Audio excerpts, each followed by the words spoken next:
গীতার অষ্টম অধ্যায়। অর্জুন বলিলেন, হে পুরুষোত্তম, সে ব্রহ্ম কি, অধ্যাত্ম কি, কর্ম কি, অধিভূত কি এবং অধিদৈবই বা কাহাকে বলে?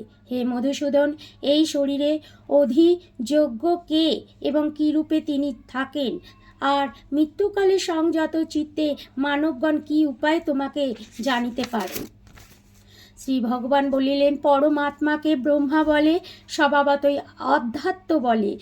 আর যজ্ঞাদি যে সব কাজের ফলে মানবগণের জন্ম ও বুদ্ধি হইয়া থাকে তাহাকে কর্ম বলে। হে অর্জুন, দেহাদি নশ্বর পদার্থকে অধিভূত বলে।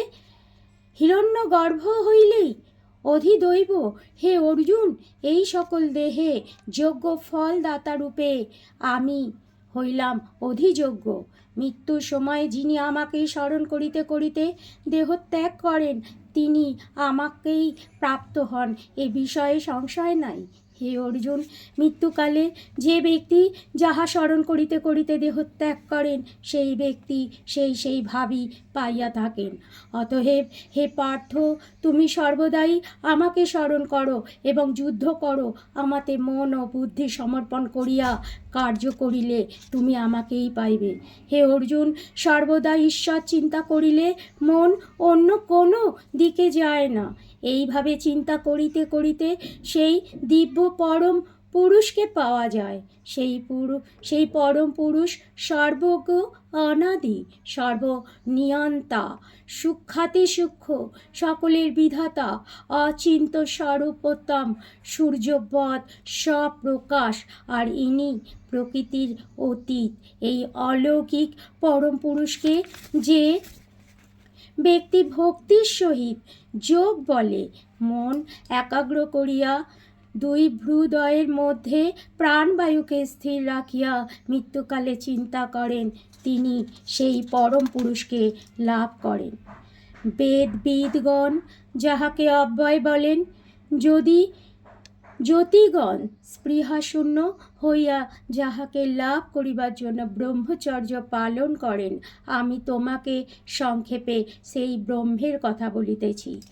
ইন্দ্রিয় সমস্ত দ্বারকে সংযত করিয়া হৃদয়ের মধ্যে মনকে আবদ্ধ করিয়া যোগ ধৈর্য ধারণ করিয়া প্রাণবায়ুকে ভ্রু মধ্যে সংস্থাপন করিয়া ওম একাঙ্ক্ষর ব্রহ্ম শব্দটি মনে উচ্চারণ করিতে করিতে যে যোগী দেহত্যাগ করেন, তিনি মনে পরমাগতি লাভ করেন। হে অর্জুন, যে যোগী অনন্যমনা হইয়া আমায় সর্বদাই স্মরণ করেন, সেই সমাহিত যোগীর পক্ষে আমি সুলভ জানিবে। মহাত্মারা আমাকে পাইলে পরম সিদ্ধি লাভ করেন, তাই জন্ম লইয়া আর দুঃখময় অনিত্য সংসারে পুনর্জন্ম গ্রহণ করিতে হয় না। ব্রহ্মলোকাদি লোকবাসী সকলেরই পুনর্জন্ম হইয়া থাকে, কিন্তু আমাকে পাইলে তাহাকে আর পুনর্জন্ম লইতে হয় না। 1000 দিব্য যুগে ব্রহ্মার একদিন বা এক রাত্রির, ইহা যিনি জানেন তাহারই দিন ও রাত্রির প্রকৃত জ্ঞান আছে। ব্রহ্মার দিন হইলেই জগতের সৃষ্টি, আবার রাত্রি হইলেই তাহা বিলীন হয়। হে অর্জুন, এই প্রকার প্রাণীরা বারবার নিজ কর্মবশে জন্ম লয় এবং রাত্রি কালে আবার বিলীন হয়। দিন আসিলে কর্মবশে তাহারা পুনঃ জন্ম লয়। এই অব্যক্ত হইতে শ্রেয় যে ভাব সনাতন বলিয়া কথিত, তাহাও অব্যক্ত। তাহা কিন্তু সর্বভূতে নষ্ট হইলেও বিনাশপ্রাপ্ত হয় না। তাহা অব্যক্ত, অব্যয় এবং তাহাতে পরমাগতি বলে, যাহাকে পাইলে আর জন্ম হয় না। ইহাই আমার পরম ধাম। হে অর্জুন, সকল জগৎ যার মধ্যে আছে আর যিনি সকল জগতে ব্যাপিয়া আছেন, সেই পরম পুরুষকে শুধু একনিষ্ঠ ভক্তিতেই পাওয়া যায়। হে অর্জুন, যে সময় মৃত্যু হইলে যোগীরা আর ফিরিয়া আসেন না এবং যে সময় ফিরিয়া আসেন তাহা আমি তোমায় বলিতেছি, শোনো। ব্রহ্মজ্ঞ যোগী মরণকালে অগ্নি, জ্যোতি, দিন, শুক্লপক্ষ এবং উত্তরায়ণের 6 মাস মাসের পথে গেলে ব্রহ্মকেই পান।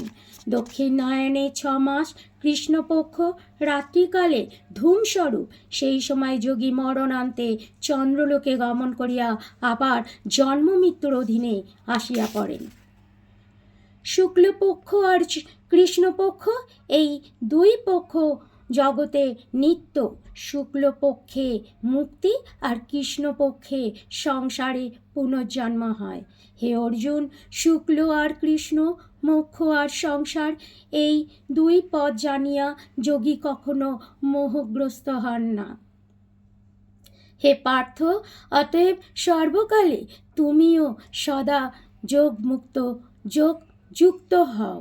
বেদে, যজ্ঞে, তপস্যায় ও দানে যে পূর্ণ ফল লাভ হয়, এই দুই পদ জানিয়া যোগীরা সেই সকল ফল অতিক্রম করিয়া শ্রেষ্ঠ গতি লাভ করিয়া থাকেন। গীতার 8ম অধ্যায়। জয় গীতা। হরে কৃষ্ণ। রাধে রাধে।